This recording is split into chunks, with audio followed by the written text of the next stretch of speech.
Every day after school, 17-year-old Cody Williams put on his blue gas station shirt, tucked in tight, and headed out to the corner of Maple and 3rd Street, where an old Shell station stood.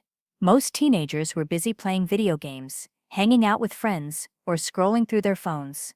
But not Cody. Cody pumped gas, checked oil levels, cleaned windshields, and even took out trash without a single complaint.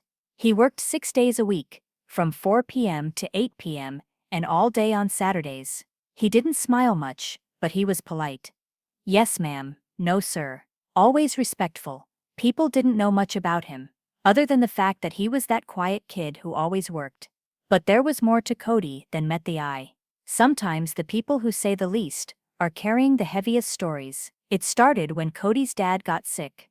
Real sick. One morning, Mr. Williams collapsed in the kitchen. He was rushed to the hospital, where the doctors found a heart problem, the kind that needed surgery, and soon. The operation wasn't optional. Without it, his dad wouldn't survive the year. But it was expensive, very expensive, and the Williams family didn't have insurance. Cody's mom worked part-time at a bakery, barely making enough to cover groceries. The bills kept coming, the medicine costs piled up, they were drowning. So Cody did what he had to do. He found the only job in town that would hire someone his age for long hours. The gas station. He never told his friends. He didn't want pity. He just rolled up his sleeves and got to work. When life puts pressure on your shoulders, that's when your true strength shows. It was autumn when Cody started working, just as the leaves turned gold and the air grew crisp. While other kids carved pumpkins or went to Friday night football games, Cody stood under flickering gas station lights,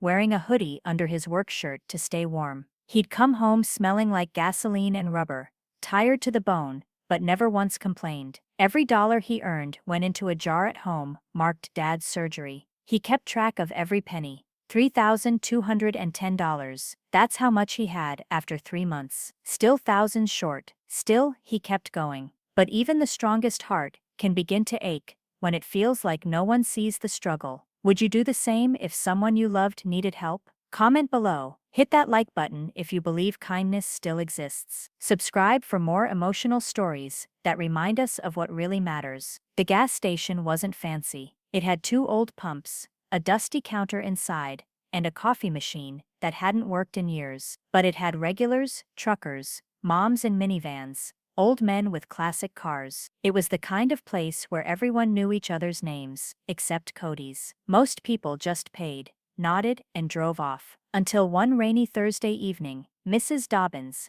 an elderly woman who came every week to fill her tank, noticed Cody wiping down the windows of her car. "You're always out here, sweetheart," she said kindly. "Don't you ever take a break?" He just smiled and shrugged. "Gotta keep moving, ma'am." She watched him a little longer, then drove off. But something about his tired eyes stayed with her. It only takes one pair of caring eyes to truly see someone. Later that week, Mrs. Dobbins returned. But this time, she didn't just fill up her tank, she stayed and chatted. Cody didn't open up right away, but as she kept asking kind questions, his walls began to lower. "My dad's real sick," he finally said, voice barely above a whisper. "Needs heart surgery. We can't afford it."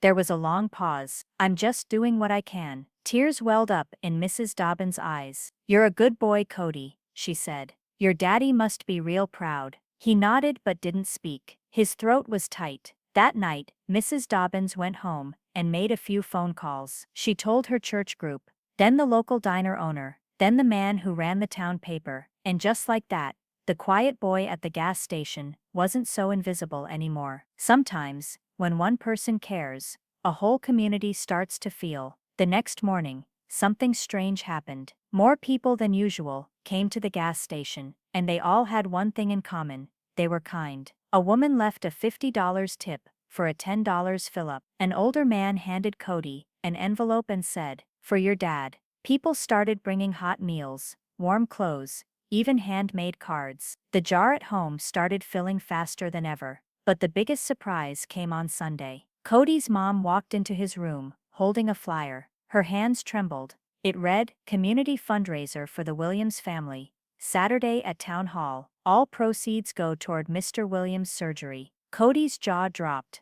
"What is this?" She smiled, eyes full of tears. "This town's been watching, honey, and they're not going to let us fight alone. When hearts unite, even the biggest mountains don't seem so high anymore." Saturday came faster than expected. The town hall was packed. Bake sale tables, raffle baskets, live music, and people everywhere, all for one cause. Cody stood frozen at the door, wearing his cleanest shirt. He couldn't believe what he was seeing. A big banner stretched across the room. For Cody's dad, because he raised a good son. People he barely knew shook his hand, hugged his mom, dropped money into donation boxes. Some brought checks, others brought cash. One boy even broke open his piggy bank. By the end of the night, the mayor stepped up and announced, "We raised $18,476 tonight." The crowd cheered. Cody couldn't speak. His knees nearly gave out. He looked at his mom, who was crying. Then at the crowd, then at the sky. He didn't need to say a word. Everyone already knew, and just like that, a quiet kid's fight became a whole town's mission. The surgery happened 2 weeks later. It wasn't easy. There were long nights in the hospital, moments of waiting, and quiet prayers, whispered under heavy breaths. Cody sat in the waiting room for hours,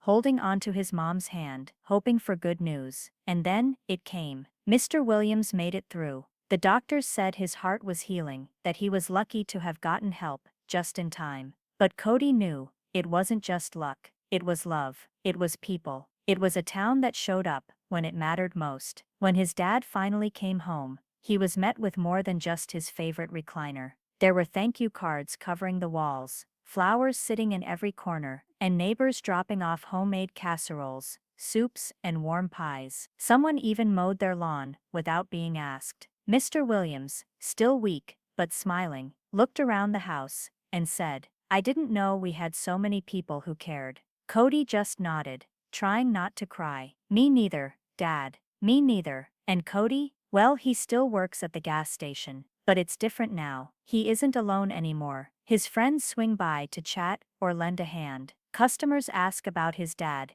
every day. Some even bring snacks or leave kind notes at the counter. And the donation jar, it's still there. Not because they need the money anymore, but because people still want to give. Some drop in a $5 bill, others leave coins. One little girl even slipped in a crayon drawing of Cody and his dad, with hearts all around. That fall, Cody learned something big. He learned that being responsible doesn't mean carrying everything on your shoulders until you break. Sometimes real strength means letting others in, telling the truth, even when it's hard. It means trusting people to care. And the town learned too. They learned that a gas station isn't just a place to fill your tank. Sometimes, it's where a community fills each other's hearts. They learned that kindness can start with one tired teenager and grow into something that touches everyone. Because even in a world that can feel cold or divided, there's still warmth, waiting in the quiet corners, in the smiles of strangers, in the hands that reach out,